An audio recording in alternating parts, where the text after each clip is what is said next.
Joining us, it is still your regular show, entrepreneurship education, and it is Broad Street Radio. Number one, authoritative business radio. I remain your regular host, Charles Fakru. So today on entrepreneurship education, we'll be looking at business planning. We have looked at the entrepreneurial mindset, how to identify business opportunities. So today we'll just look briefly at business planning for entrepreneurs, how entrepreneurs plan their businesses, because you must have your business plan. So we'll just take a look at it briefly. The first thing you need to do as an entrepreneur, after you have identified the businesses that you want to, start, in planning your business, business planning, the first thing you need to do is you need to have an executive summary. And this executive summary will introduce your business and its mission. Yeah, so that people will understand why you are in business. What is the vision of the business? What is the mission of this business? Okay? Then you need to summarize your business model, the products or services that you want to be offering, and of course, your target market. Do you want to create a niche market for yourself, or who are the persons you want to serve? So your executive summary should contain, you introduce your business, your vision, your mission, you summarize your business model, your product and services, and of course, your target market. Then you also need to outline your goals and objectives. What are your goals and objectives for the business? How, maybe the next 1 year, short term, medium term, long term, where do you want to see the business to be? So all these are things that you need to have in that your business plan. The next thing, again, the major thing you do again is your company description. Your company description. Provide an overview of your company's history, structure, and ownership, because you are doing all these things to attract investors. Yes, people need to see the history of the company. When did you start? How long have you been in business? What have you been doing? Even if we are talking of you want to raise funding via crowdfunding, or you want to get a listing, or you want venture capitalists to invest, or you just want private equity to invest in your business. So they need to have an overview of your company's history, the structure, and of course the ownership. Are you the sole owner of the business? Who are the people working for you? So you just need to have that in your business plan. Then you need to describe your company's culture. What are your core values? What do you really stand for? You just need to have that in your business plan. Then you also need to outline your company's strengths, weaknesses, opportunities, and threats. That is, you do a SWOT analysis in your business plan, so that people will see that, yes, you'll be able to scan your environment, do an environmental scan, that you know that, yes, you know your strengths, you know your weaknesses, you can identify the opportunities, and of course the threats that you are going to be facing, the risks you are going to be facing in your business. After you have done that executive summary, your company description, you now go further to look at your market analysis. It is very, very important. Your market analysis. You're looking at research, analyze your target market, including demographics, needs, and trend. The age group of those people you are going to be serving, where you are going to meet them. If you are in the financial service industry and you know that, yes, you're looking at trend, most young investors these days, don't have time to waste, you know. So how do you meet them? You meet them where you are going to be, you find them. Social media. So you need to have a strong presence in the social media. You know, just like in the capital market now, which I'm very familiar with, you can see that just with your smartphone, you know, anywhere. You create your own trading app where your investors can open the app and trade, send their orders, whatever, from wherever they are, any part of the world, and transactions are being done. Orders are being taken, and of course, they are being executed. Okay, so you need to research that very well, and of course, you need to make sure that the software you are using is what has been approved by regulators. That's if you're in the financial service industry. But if you are in the product industry where you are producing the products, you need to know where. Of course, these days I've even seen people ordering food online. Okay, so you need to have that strong social media presence. You need to identify your competitors, analyze their strength and weakness. Who are the other people you're in your strategic group that are in that same business with you? So you need to identify your competitors and know what they are doing and see how you can also offer that same services better, faster. Okay? Then outline your market positioning and your unique selling proposition. What is your unique selling proposition? That is, why will the buyers, you know, patronize you? If you are in an industry where you're all doing the same, similar, in fact, not even similar, exact service or product, so why would they leave company A to come and patronize you? To be in your service, your customer service. Okay, so you need to understand that your unique selling point. After you have done your market analysis, the next stage in your business plan will be your products and services. Describe your product and services and their features, benefits, and life cycle. Customers don't buy products, they buy benefits. Yes, it's the benefits. If they are buying this product, is it going to add value to them? That is what they are looking at. So you need to emphasize the benefits of your product to your customers.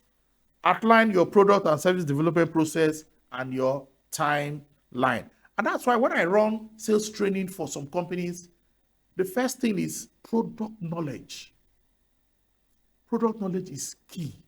How can you be in a company and you don't even understand you don't have a product knowledge? That is the knowledge of the product in which your company is selling, or even the services they are selling. So you need to understand product knowledge, and of course company knowledge, then industry knowledge is also very, very important. So you need to also now discuss pricing strategy and revenue model.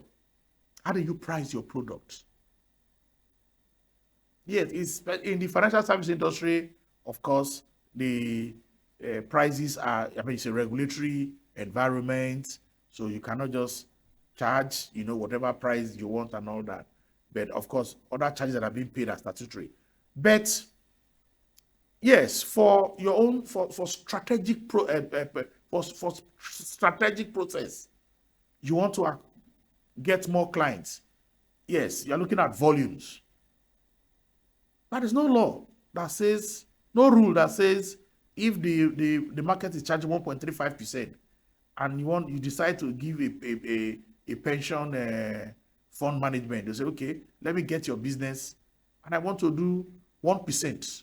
There's nothing wrong with that. Okay? Yes. So your pricing and your revenue model, you need to work that out. You need to discuss it. Because again, I've seen that customers, clients are not so keen about pricing. They want to see delivery. They want to be satisfied. That customer service. They want to see improve in value. They want to see how your product or service is adding value to them. And I'm assuring you, they will pay for your product. So after your product and services, the next thing you need to do again is your marketing and sales. Outline your marketing strategy, including, of course, if you're an industry where advertising is allowed, advertise either directly or indirectly, promotion, and of course, use public relations. Describe your sales strategy, including your sales channels, processes, and forecasting. Discuss your customer relationship management strategy. So, what are the things you need to do to retain your customers?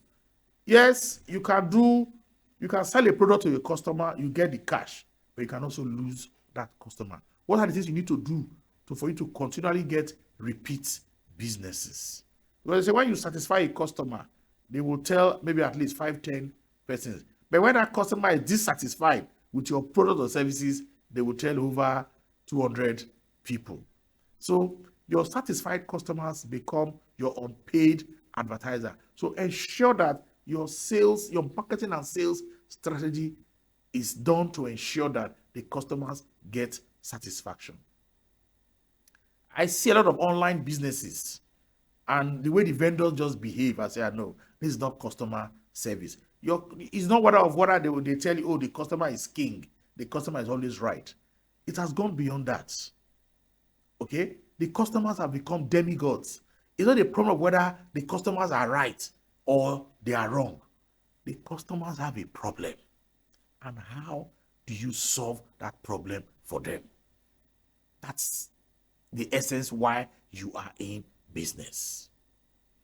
Yes, online business, a lot of fraud here and there, but once 1 or 2 or 3 customers, they have patronized you and they see that satisfaction, of course, they will refer your business to other customers. Even online business, from time to time, see how you can do promo.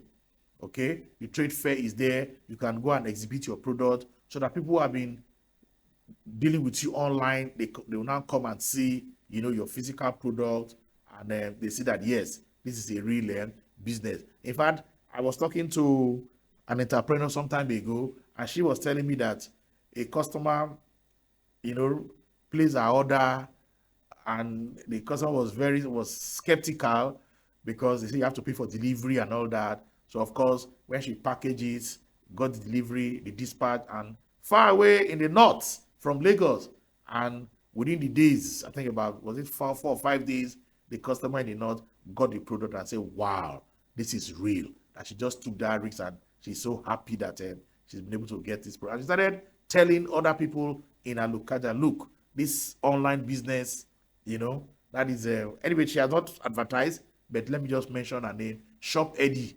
That's the business into jewelry, and said, Shop Eddie is real. Shop Eddie is reliable, So that is what we are saying. The testimony of your customers will become unpaid adverts for you. So your marketing and sales, have a strong presence online. At the same time, once in a while, also allow your customers to locate where you can have your product and your services. The next thing you need to do in your business planning again is operations. Outline your business operations, including your production, your logistic, and your supply chain management. You need to outline it in that your business plan. How are you going to get your raw material, how they are going to be produced, how when they are produced, how they're going to be stored in the warehouse, inventory management, then how your distributors will come and pick your product and all that. So you need to outline all that in your business operation. You need to describe your management structure and organizational chart. You must have that in your business plan. Do you have, maybe you are there as a managing director, then there you have your operations manager, you have your CFO, or somebody who takes care of your accounts, you have your marketing manager, operations manager, and all that. So you need to have all that in your business plan.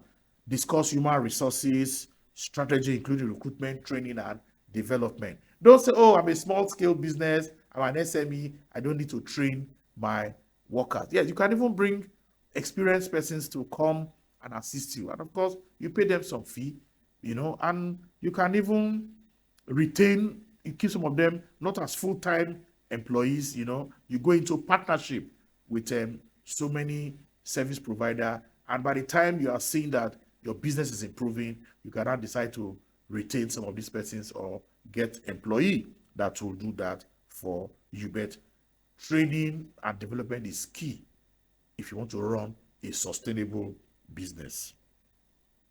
Management and organization should also be on your business plan. Introduce your management team and their roles and responsibility. That's on your business plan. You need to have it. Outline your organizational structure and decision-making process. You need to, because investors, when they see your business plan, then that will enable them to take informed decisions as to whether they want to, invest in your business. Or even some bigger organizations, maybe they want to acquire your business. So you need to have that on your business plan. Discuss your leadership style and, of course, your company culture. Your company culture, integrity, integrity, integrity. Your values, professionalism, ever ready to learn.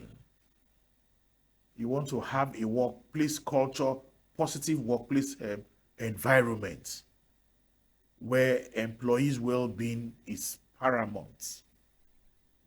So professionalism is also key. Yes, of course, you need to also have your financial projection, because for some of these investors, they want to see the numbers. Yes, they want to see the numbers. And that's why at this stage, if you cannot hire a qualified accountant, you can outsource that function out, where you have an accounting firm or an experienced accountant to look at your books and prepare the books for you. So you need to provide financial statements, including income statements, balance sheets, and cash flow statements. You need to have some projections. Outline your revenue projections and expense forecasts. Discuss your funding requirement and potential sources of funding. For SMEs, there are so many options when it comes to funding. You have the traditional funding method, via you go to your bank, and of course, for your banks. Then, of course, if you are doing so well after being in business for 2-3 years, you can even see how you can scale up. The capital market is there. You can get a consultant that will take you through, or you can be on the growth board of the NGX platform. You can also do crowdfunding, okay? And like I assure you, the regulators, SEC, has done quite a lot when it comes to crowdfunding regulations. They've been able to provide a draft rules and regulation, and companies are already registering to be crowdfunding applications, crowdfunding firms. Quite a number of them. SEC is already trying to, approve their licenses for them. And I think, yes, that is also another important tool for SMEs to raise funds using crowd fund, because we're already doing it. But the ones that SEC is going to be registering, and give approval, you will see that because it is highly regulated, then you are safe when you approach those firms. So maybe on this platform, when you're looking at sources of funding for SMEs, we'll begin to look at those crowdfunding. And of course, I assure you, we'll try and get experts in crowdfunding, or that is SEC-registered firms that have been approved to do crowdfunding. We begin to see some of them on this show. I think it will go a long way for SMEs to look at that source of funding. Yeah, non-traditional way of funding your businesses. So financial projection is also a very important component of your business plan. So let me just summarize by saying your business plan must not be too voluminous. You have to summarize your business plan and ensure that the investors are able to see the value in your firm. Outline your next steps and timeline. Provide contact information and follow up instructions so that once they see your business plan, or you have gone to pitch somewhere, then you need to drop contact information where they can reach you, when they have digested your business plan, they have looked at it, and they want to reach you and probably maybe to invest in your business. So MSMEs are the backbone of any economy. And for any economy to grow and develop, they need to ensure that the enabling environment is there for SMEs to thrive. Thank you.